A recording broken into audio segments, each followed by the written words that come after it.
এই খাবারটা যারা এখন পর্যন্ত খাননি তাদেরকে বলছি প্লিজ একবার হলেও এই খাবারটা ট্রাই করবেন।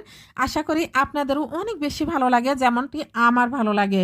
তো আমার মা রান্না করে, আমি সবসময় খেয়েছি, নিজের হাতে কখনো রান্না করে খাওয়া হয়নি, তো নিজের হাতে রান্না করে খেয়েছি। খাওয়ার পরে এত বেশি পরিমাণ ভালো লেগেছে। আর এটা কিন্তু সবসময় পাওয়া যায় না, এখন কিন্তু বাজারে প্রচুর পরিমাণে এই কুল পাওয়া যায়। এটা হচ্ছে এখন হচ্ছে কুলের সিজন।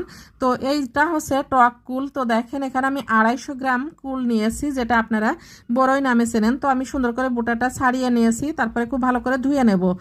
ধুয়ে তারপর আমি গরম পানি বসিয়ে দিয়েছি। গরম পানি যখনটা ফুটে উঠবে সেই সময় আমি এই কুলগুলা দিয়ে দেব। আর খুব সুন্দরভাবে সেদ্ধ হয়ে যাবে যখন, তখন আমি এখানে গুড় দিয়ে দেব।